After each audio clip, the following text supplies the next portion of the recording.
tipes ini menjadi permasalahan yang cukup kompleks ya. Jadi memang penyakit tipes ini sering terjadi pada masyarakat. Salah satu faktor penyebabnya adalah makanan yang terkontaminasi Salmonella typhosa.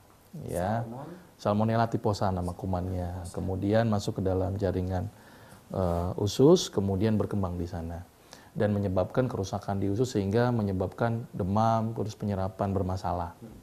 Nah, dalam dunia kedokteran Pak, biasa diberikan drug of choice-nya dengan menggunakan chloramphenicol, thiamphenicol. Tapi ternyata obat ini memiliki efek samping yang cukup mengkhawatirkan. Salah satunya adalah depresi sumsum tulang.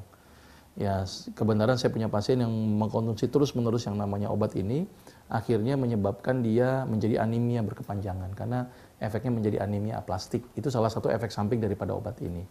Nah, jadi saya berpikir ada cara yang lebih alami dan saya buktikan ini dengan beratus-ratus pasien.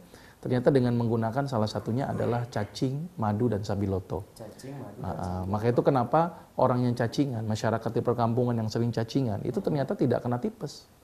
Makanya itu orang kampung itu jarang sekali kena tipes itu. Karena tapi makan cacingan, enggak, karena cacingan melulu masuk ke dalam. Gitu, ya. Melulu. Tapi kalau orang kota nggak pernah cacingan tapi tipesan terus. Nah, ini yang jadi polemik sebenarnya.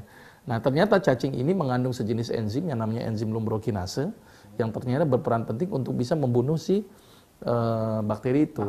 Atau bisa jadi disebabkan karena cacing itu merangsang tubuh untuk memproduksi imunoglobulin atau sistem imunitas tubuh sehingga imunoglobulin itu yang bisa membunuh si tipesnya. Jadi ada dua mekanisme. Kenapa cacing ini bisa diberikan mengobati penyakit tipes. Efek daripada imunitas tubuh akibat ke cacing sehingga melawan si tipes atau si cacing ini sendiri memproduksi enzim yang ternyata juga bisa menyebabkan tipes menjadi mati gitu ya. Sama madu, kebenaran saya membuat uji secara lab dengan membiarkan kuman tipes, kemudian saya biarkan salah satu kumannya adalah Salmonella typhosa, kemudian saya teteskan madu, ternyata bikin zona hambat.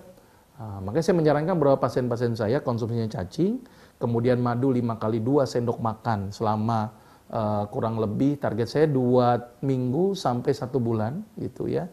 Sama diet lunak saring. Lunak saring yang paling penting. Ya, lunak saring itu adalah sudah dibikin lunak kemudian disaring, Pak. Ya, sama hindari makanan-makanan yang proses pencernaannya lama di usus seperti daging, ayam, hindari dulu gitu ya. Sebaiknya malah saya merekomendasikan tempe yang digoreng tebal kemudian di blender gitu. Jadi tengahnya masih agak setengah-setengah tidak setengah matang. Digoreng dulu terus di blender.